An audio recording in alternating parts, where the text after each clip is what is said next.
Halo Sobat Pasutri, tanpa terasa Family Corner hari ini sudah mencapai episode yang ke-32. Dan tetap masih membahas tentang permasalahan keluarga, hubungan relasi suami istri, juga orang tua dan anak. Dan bersama kita hari ini sudah hadir seorang narasumber yang memang pakar dalam bidang keluarga dan anak, yaitu Ibu Ane Kartawijaya dari Yayasan Unike. Halo Bu Ane. Halo. Apa kabar? Baik. Halo Sobat Pasutri. Terima kasih Bu Ane sudah bersedia hadir bersama kita hari ini. Terima kasih sudah mengundang. Sobat Pasutri, hari ini kita ingin mengangkat topik tentang kerapuhan hati anak. Sebenarnya apakah benar hati anak-anak ini bisa rapuh? Nah, sebenarnya apa sih penyebab ini semua gitu ya? Kalau kita melihat dari hasil survei Indonesia National Adolescent Mental Health Survey, dinyatakan bahwa sebanyak 1 dari 3 remaja berusia 10-17 tahun di Indonesia memiliki masalah kesehatan mental dalam 12 bulan terakhir. Jumlah itu setara dengan 15,5 juta remaja di dalam negeri. Dan survei ini dilakukan pada bulan Oktober 2022. Nah Bu Ane, kita kalau memperhatikan anak-anak ini kenapa semakin kesini semakin banyak yang depresi. Bahkan tidak ragu-ragu untuk bunuh diri. Dan banyak yang anak suka-suka mengeluh, sedikit-sedikit menghadapi tantangan, kayaknya terlalu berat beban ini gitu. Jadi yang sering dikenal dengan generasi stroberi itu. Nah ini sebenarnya apa Bu yang menyebabkan? Pertama-tama mungkin saya mau menyatakan rasa prihatin saya kepada Bapak Ibu yang mungkin saat ini lagi bingung ya. Menghadapi anak, pastilah kita khawatir, pastilah kita juga memikirkan bagaimana begitu ya untuk kedepannya.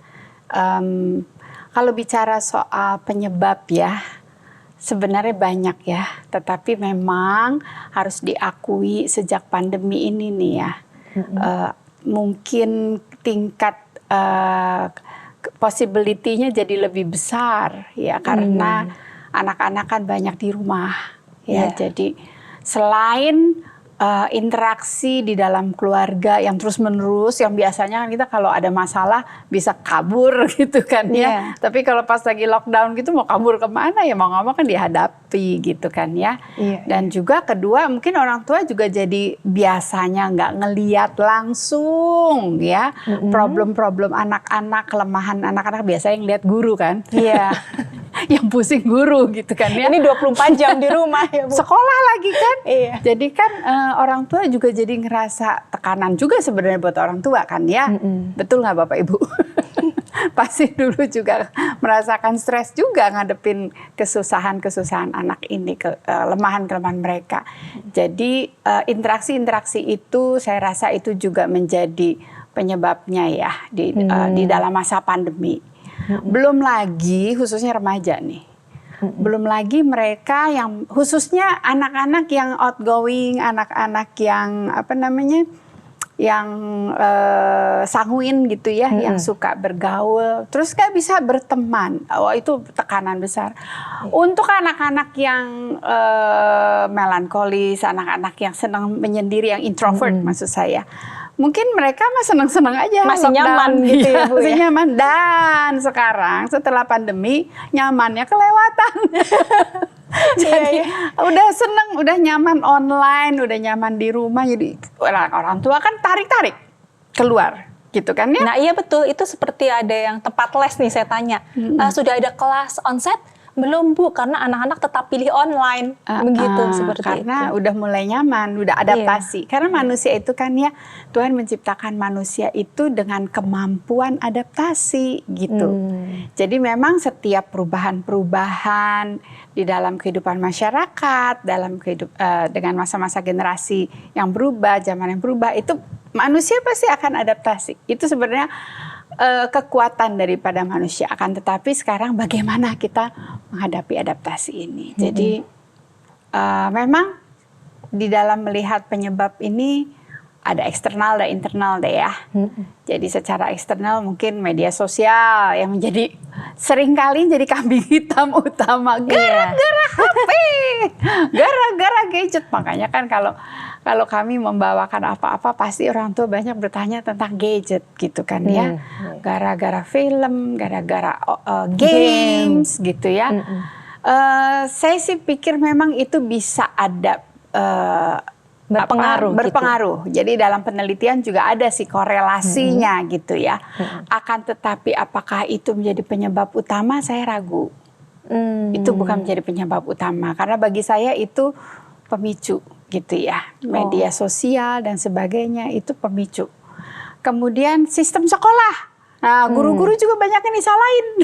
Iya, betul. Jadi ada yang menyalahkan ini karena tekanan, terlalu banyak PR lah, terlalu banyak ulangan, Nah, seperti yang disalahkan adalah faktor-faktor seperti itu. Ya, saya sebagai dosen juga banyak mendengar keluhan dosen gitu kan ya. Keluhan bukan hanya di saat sih. Maksud saya secara umum mahasiswa sekarang mungkin juga enggak se-tough dulu ya. Kebanyakan tugas sedikit terus ngeluh, padahal kita dulu enggak mesti pakai mesin T, kalau salah betul. Mesti ngulang gitu kan ya. Iya, generasi kita berbeda. Gitu. Di tip X diomelin lagi ya. Disuruh ulang. Iya, terus cari buku juga mesti satu-satu di perpustakaan gitu kan ya. Dan banyak tugasnya, mesti nyuci piring lah, terus mesti ke pasar kalau di saat ya. Tapi sekarang mungkin juga kehidupan masyarakat juga sudah berubah sih ya. Tuntutannya juga berubah. Iya, segala sesuatu serba cepat. Jadi tuntutan dari ekspektasi dari si anak-anak ini sendiri pun berubah, nggak seperti ekspektasi kita dulu kan. Jadi memang kita orang-orang tua melihat mereka, aduh kok begitu sih ya, gregetan gitu ya. Iya. Lu gitu aja marah-marah gitu ya. Nah kita waktu kita lagi gregetan, kita kadang-kadang juga mikir, ini nih satu pihak juga kita mungkin takut anak kita depresi gitu ya.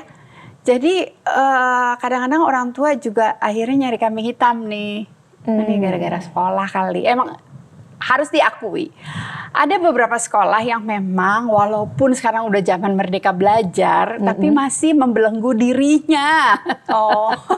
Jadi sekolah masih tetap tuh ya, ngomelin anak, hukum anak, menambahkan anak dengan beban. Masih ada sekolah seperti itu, tapi kan nggak semuanya gitu ya. Jadi kita mesti lihat mungkin sistem sekolah juga pemicu sih ya.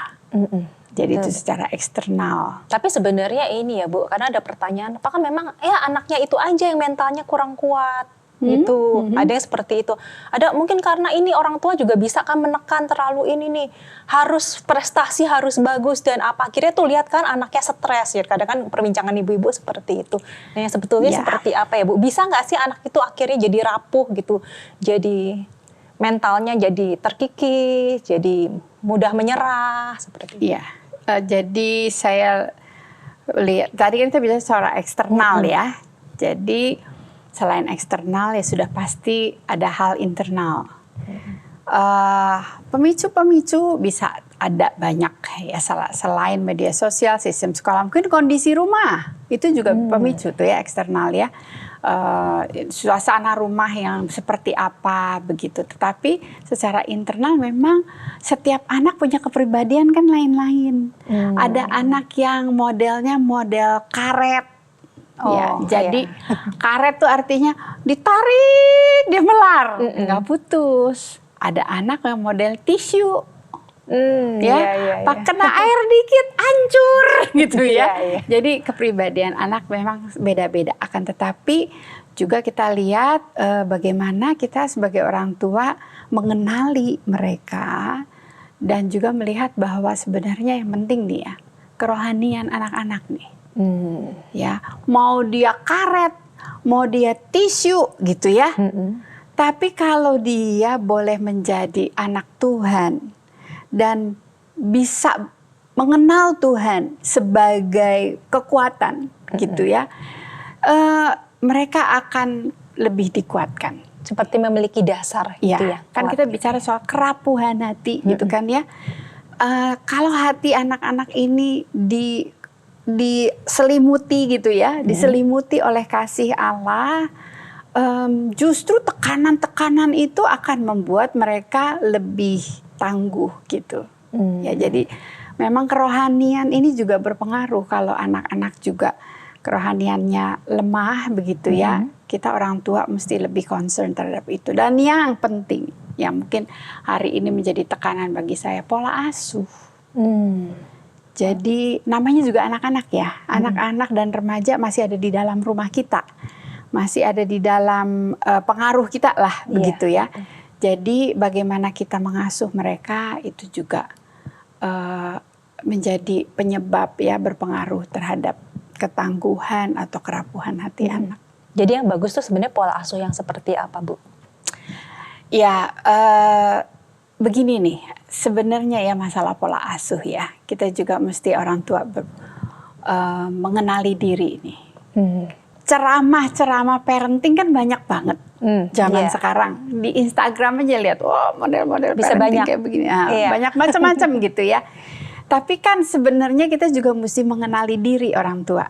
Ya, saya ini sebagai orang tua, saya juga produk parenting dari masa lalu kan. Iya, betul. Nah, waktu kita mendidik anak-anak kita, kadang-kadang itu berpengaruh juga. Kebawa begitu, kebawa kepada bagaimana kita mendidik anak. Namun memang pertama ya, kita mesti orang tua mesti lihat dulu gini. Saya siapa dan anak saya itu siapa. Pada saat kita punya problem, ya contoh misalnya anak-anak kita nggak bikin PR gitu, atau nggak ngumpulin ulangan gitu ya, atau ada masalah pergaulan di sekolah gitu. Nah, orang tua kadang-kadang langsung melihat anak tuh sebagai musuh. Nah, itu yang seringkali problem. Waktu kita punya masalah, lupa anak kita tuh adalah anak gitu ya. Iya. Jangan dimusuhin, maksud saya. Jadi gitu begitu loh. dapat laporan dari guru, udah langsung nih, waduh kenapa anak saya gitu ya. Langsung di put them in maksudnya di kursi pengadilan begitu kan ya, kayak musuh yang mesti dihukum interogasinya gitu panjang ya. begitu ya. Nah, ada satu cerita sih ya, dalam perperangan Amerika tuh ya, Amerika saya lupa namanya apa ya, Air Force atau apa gitu kan. Tapi intinya adalah sistem untuk mengenali friend and foes ini rusak gitu ya. Jadi akhirnya dia nembaknya nembak pesawat sendiri, helikopter dari Amerika sendiri. Akhirnya 20 sekian tentara meninggal dan juga penduduk sipil di bawahnya gitu, karena kan jatuh ya. Nah, jadi ketika kita punya sistem friends and foes rusak, ya, kita bisa bersikap kepada anak kita yang tidak semestinya gitu. Jadi itulah, kita mesti kenal diri kita siapa, ya, dan kita juga mesti mengenal anak kita siapa. Sehingga waktu ada masalah muncul, yang pertama bukan kita pikirin solusinya gimana gitu. Jangan pikirin itu dulu cepet-cepet, dan namanya problem ya. Iya. Solusinya nggak bisa cepet-cepet dicari kadang-kadang. Kita perlu tahu dulu kenapa, penyebabnya itu ya. apa yang dialami oleh anak-anak begitu. Iya. Jadi anak juga merasa ada tempat untuk bercerita ya, Bu. Iya. Seperti itu. Gak merasa sendiri, lalu dia mencari-cari solusi, lalu jadi memendam itu sendiri gitu ya, anak-anak gitu ya. Saya balik dulu ke yang tadi tentang orang tua ya. Maksud saya waktu kita ngadepin sesuatu, coba ya, maksud saya Bapak Ibu yang hari ini mendengarkan, coba ingat lagi peristiwa-peristiwa yang waktu itu terjadi. Waktu peristiwa itu terjadi, kita kan ada reaksi itu, ya. Reaksi kita itu karena apa? Kita coba ingat-ingat deh. Pada umumnya ya, satu, khawatir. Wajar sih, wajar banget. Wajar banget kita khawatir anak nggak pulang seperti waktu yang dijanjikan gitu kan ya. Atau nggak keluar-keluar dari kamar, main game terus. Nah, itu kan pasti kita khawatir. Terus kedua, kita punya ekspektasi nih orang tua. Nah, ekspektasi kita bagaimana? Apakah ekspektasi kita wajar-wajar aja? Atau ekspektasi kita itu berlebihan gitu. Nah, itu suami istri perlu apa ya? Perlu saling mengingatkan. Kadang-kadang kita nggak sadar loh. Iya, betul. Nggak sadar banget, apalagi kalau udah ngebanding-bandingin sama orang lain kan. Anak dia tuh udah itu loh, udah masuk universitas, baru kelas 2 SMA, udah masuk begini begitu ya. Anak kita masih culun gitu. Jadi kan, diperbandingkan gitu ya Bu ya. Nah kadang-kadang saya jujur aja, saya juga orang tua kan. Saya juga kadang-kadang anak saya bisa kok. Tapi kenapa anak saya nggak mau berusaha seperti si anak si dia gitu. Nah di saat-saat itulah kadang-kadang ekspektasi kita naik. Ya nggak apa-apa juga sih ekspektasi naik, asal sekali lagi anak kita itu bukan objek gitu kan ya. Nah dalam hal ini pasangan perlu tuh ingetin mah. Kitik-kitik mah tenang gitu ya. Nah bapak-bapak juga kadang-kadang juga ekspektasi juga suka naik juga kan ya. Ya nggak apa-apa naik asal ya di saat-saat yang wajar. Jadi ekspektasi orang tua kita perlu ngaca ya. Iya. Coba untuk refleksi diri terus, nih ekspektasi saya wajar apa enggak atau berlebihan. Dan yang terakhir, ini yang sering kali terjadi, ketakutan, fear, rasa takut orang tua. Rasa takut itu ekspresinya macam-macam. Bisa apa aja tuh? Bisa ngomel, Contohnya marah gitu ya. Tapi kenapa marah? Kadang-kadang harus diakui marah karena sebenarnya takut. Takutnya macam-macam juga. Takut apa? Enggak selalu kalau yang anak ya tadi ya takut anak begini atau itu kan khawatir. Tapi bisa juga takut terhadap diri, takut nama baik kita tercemar. Misalnya kalau anak macam-macam yang berbuat negatif gitu ya. Betul. Nah, jadi rasa takut itu yang kita juga perlu pikirkan, apakah ada perasaan takut itu. Jadi apa yang ada di hati orang tua itu pertama-tama mesti kita periksa dulu gitu, karena itu akan memberikan reaksi, memberikan respon, dan respon itu berlebih, anak itu nggak kuat. Nah, jadilah anak itu jadi tertekan mengalami itu ya. Iya. Tapi kalau dengan generasi stroberi yang seperti ini tuh wajar atau tidak sih Bu sebenarnya? Kenapa ya dikit-dikit healing? Ya beda kan dengan yang dulu gitu. Sebentar-sebentar, aduh aku capek nih kayaknya. Belum, kayak kita kalau melihat ini baru setengahnya kita dulu loh. Tapi mereka sudah menyerah gitu. Iya. Istilah generasi strawberry itu kan sebenarnya sebelum pandemi udah ada ya. Jadi kalau tidak salah tuh dari Taiwan ya. Jadi menunjukkan ketangguhan dari generasi ini yang lebih lemah daripada ketangguhan dari generasi sebelumnya. Ya kayak strawberry gampang busuk begitu ya. Lembek, gampang gitu. Ditekan, hancur. Sebenarnya kalau saya ganti generasi tisu kan juga bisa ya. Bisa. Sama-sama lembek. Cuman rasanya lebih menarik strawberry itu. Karena merah. Kelihatan kan kalau yang sekarang tuh anak-anak kreatif, merah menarik tapi gampang busuk gitu ya. Ya memang itu kenyataannya memang ada ya. Kita lihat anak-anak kita mungkin seperti yang tadi kita bahas pertama sih ya. Jadi mungkin karena perubahan gaya hidup sekarang ini yang semua serba gampang, semua serba cepat gitu ya. Dan juga ditambah lagi dengan pandemi membuat mereka menjadi lebih attached dengan teknologi dan tidak terlatih dengan hal-hal yang melatih mental mereka, sehingga akhirnya mereka menjadi generasi yang tidak tangguh, yang gampang menyerah, gampang putus asa, gampang cari gampang. Iya. Misalnya kalau dulu seperti yang Bu Ana bilang, kita harus ke perpustakaan cari buku yang berapa banyaknya. Mereka sekarang tinggal googling sebentar aja. Dan buat kita dulu begitu tuh bukan sesuatu penderitaan. Emang wajar. Gitu, memang begitu.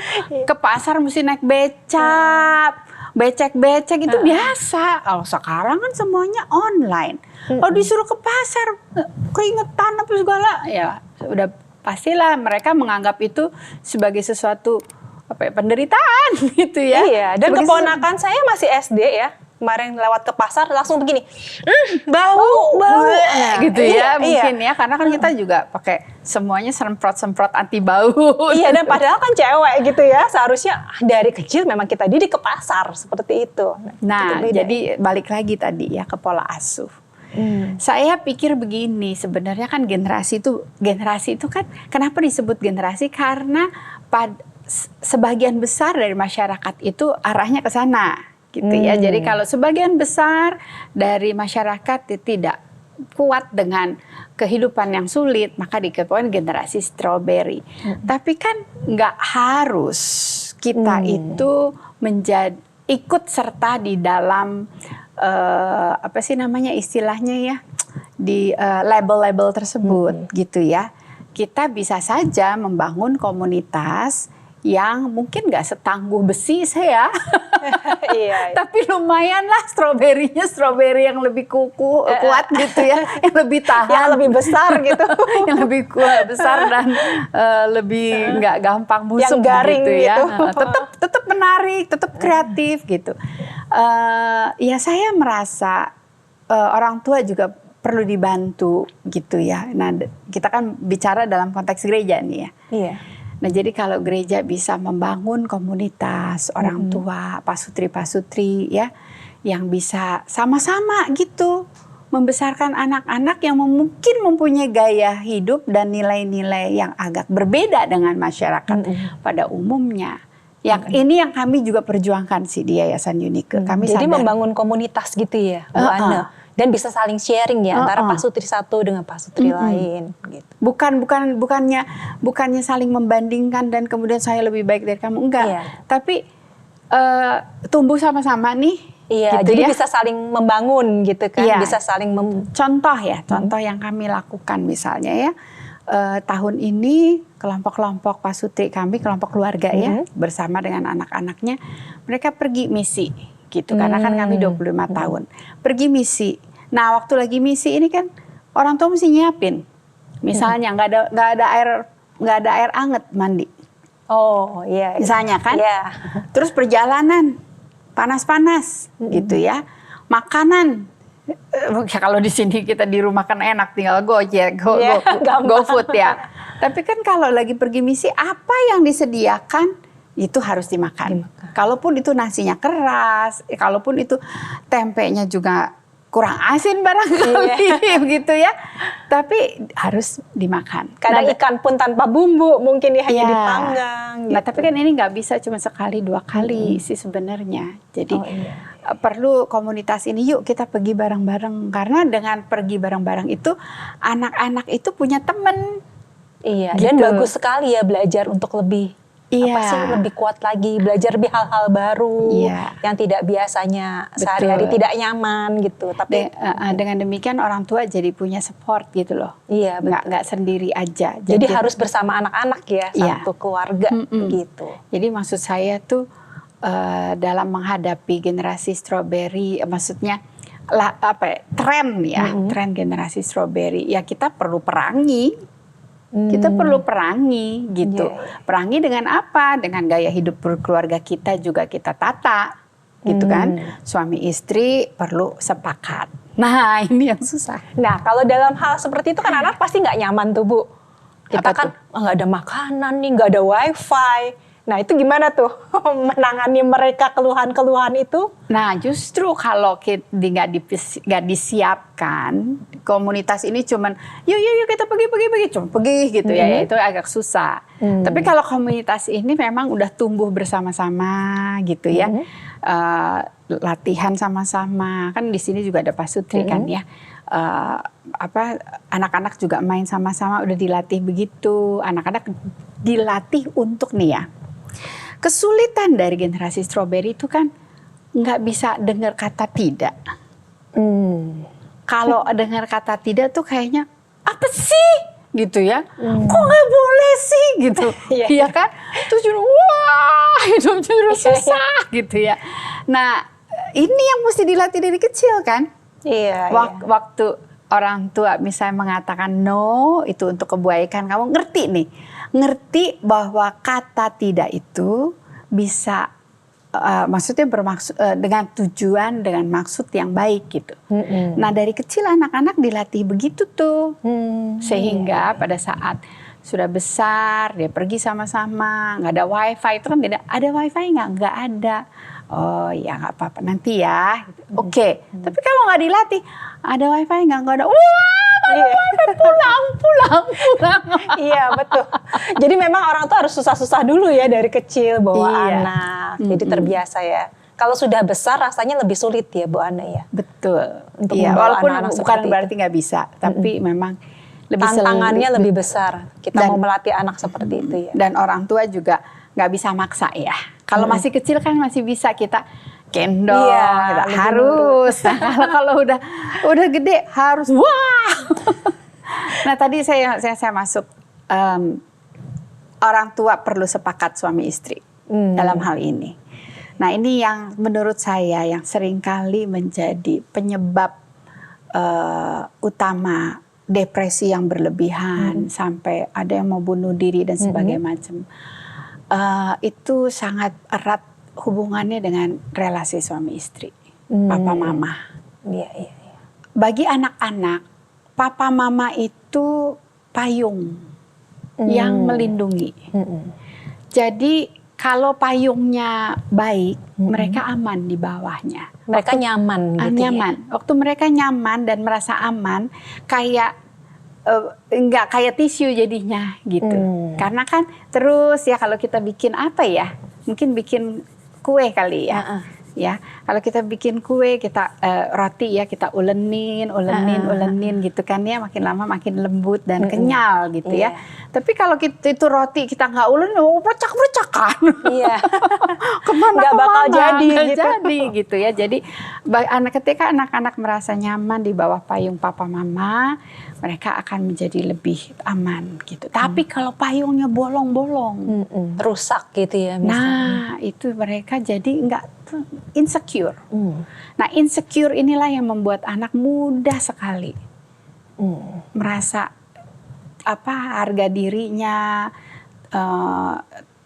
terganggu begitu.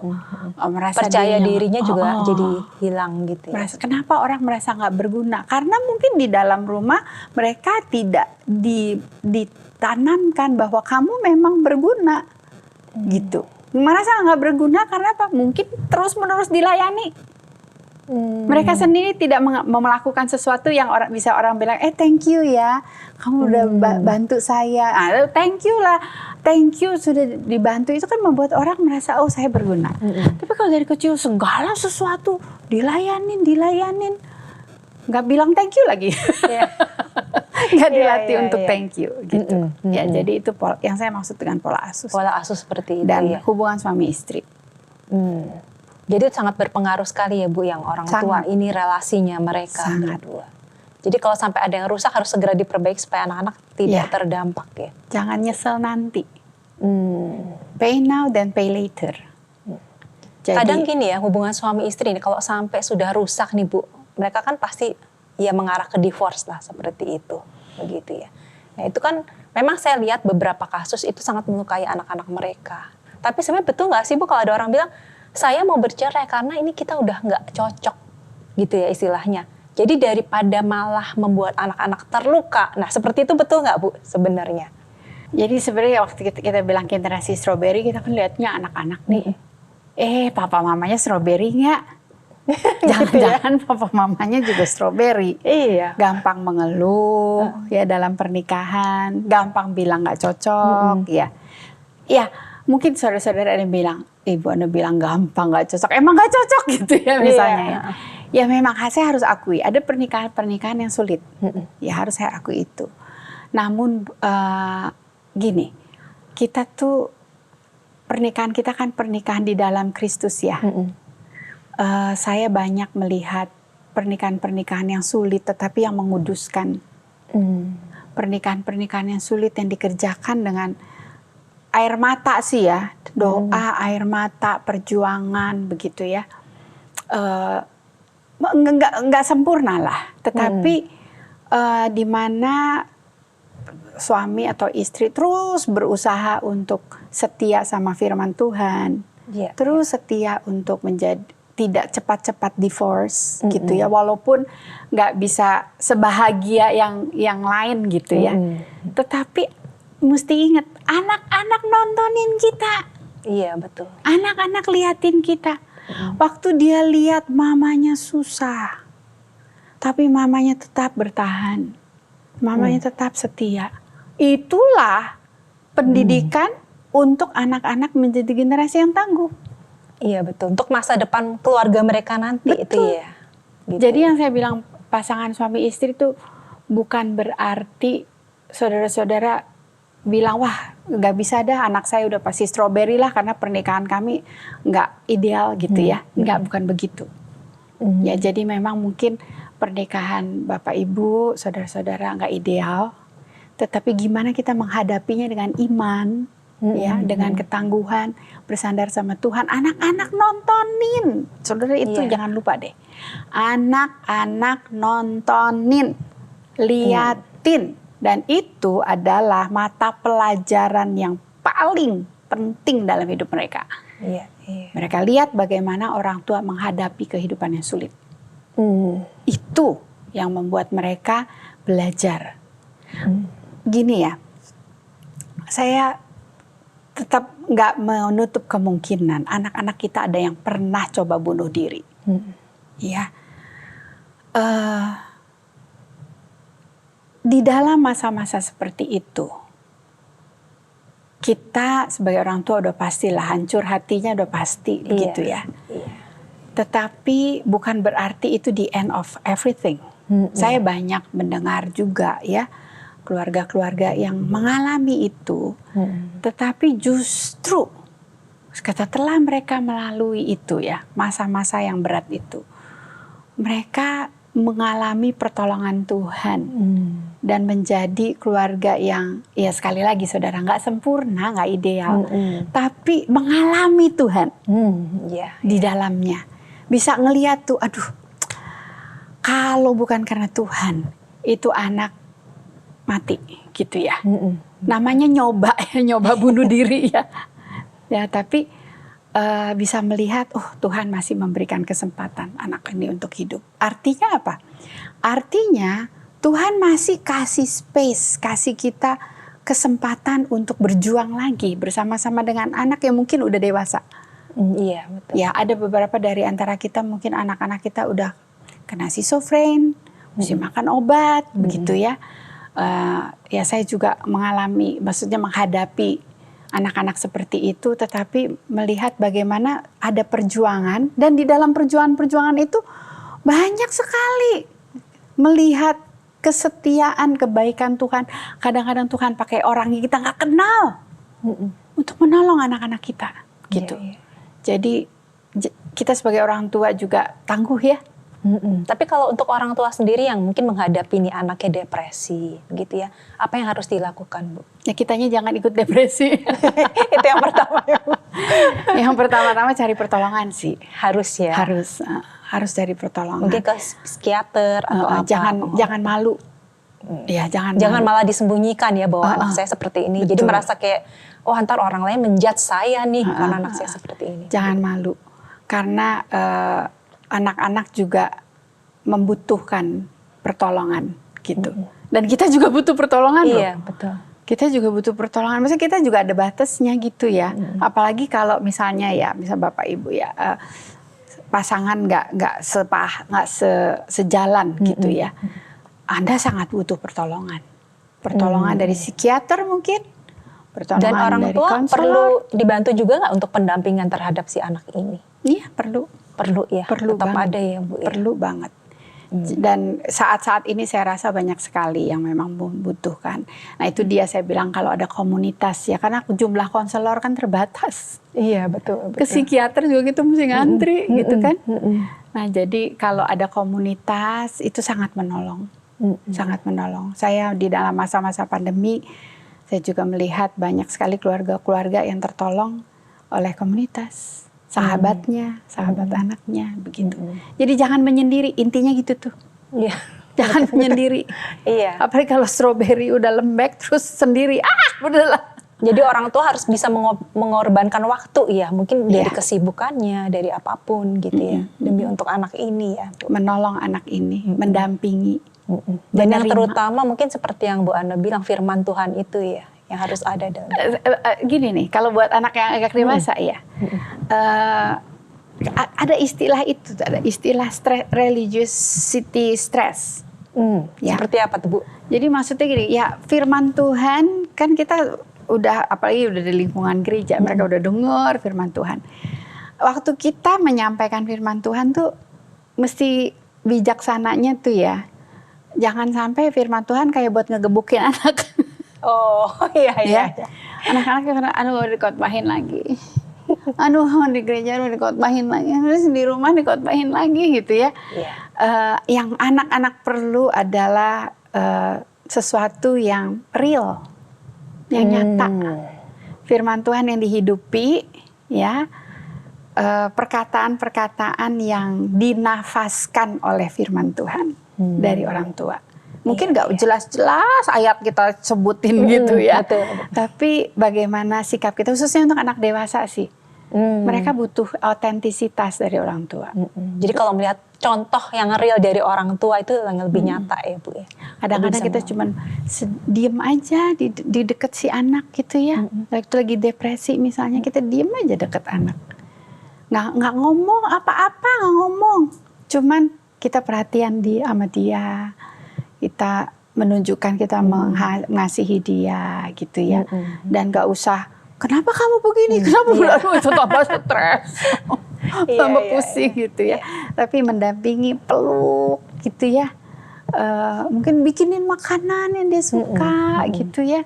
Dan coba untuk mengerti posisinya dia dan memberikan space untuk dia berproses. Iya betul. Ya nggak bisa juga cepet gitu. Kadang-kadang bisa 1, 2, 3 tahun mungkin berproses. Tapi bagaimana kita coba untuk biar bagaimanapun dia anak saya bukan musuh saya. Ingat tuh. Jangan jadikan anakmu musuh. Anak adalah anak. Dia adalah teman. Jadi butuh kesabaran ya. Butuh kesabaran dalam hal ini ya. Bu Ana, apakah ada closing statement untuk Sobat Pasutri hari ini? Ya mungkin saya mau mengutip firman Tuhan deh ya. Untuk Bapak Ibu yang sekarang sedang berjuang ya menghadapi anak-anak yang sulit saat ini. Firman Tuhan dari Yesaya 40 ayat 31 mengatakan, tetapi orang-orang yang menanti-nantikan Tuhan mendapat kekuatan baru. Mereka seumpama Raja Wali yang naik terbang dengan kekuatan sayapnya. Mereka berlari dan tidak menjadi lesu, mereka berjalan dan tidak menjadi lelah. Saya percaya ketika kita bersandar pada Tuhan, kita menanti-nantikan Tuhan, maka kita akan mendapatkan kekuatan baru di dalam kerapuhan kita, di dalam kelemahan kita bersandar pada Tuhan yang kuat. Sobat Pasutri, tanpa terasa waktu kita sudah selesai. Dan kalau merasa bahwa Family Corner ini bisa menjadi berkat, jangan lupa like, share, dan subscribe. Oke Bu Ana, bisa mendoakan untuk kita semua hari ini. Mari kita berdoa. Tuhan, kami adalah manusia yang rapuh pada dasarnya. Kami manusia yang tidak mempunyai kekuatan pada dasarnya. Saat ini kalau kami melihat anak-anak kami terseok-seok di dalam kerapuhannya, kami sebagai orang tua mau menyerahkan anak-anak kami ke dalam tangan Tuhan. Namun Tuhan tolong supaya kami sendiri sebagai orang tua diberikan hati yang teguh, hati yang terus mau memberikan kasih Kristus kepada anak-anak kami. Kami mau merangkul mereka seperti Kristus merangkul mereka. Tolonglah ya Tuhan, anak-anak yang pada saat ini membutuhkan pertolongan-Mu, kami berseru, kami meminta kepada Tuhan. Tolonglah anak-anak kami.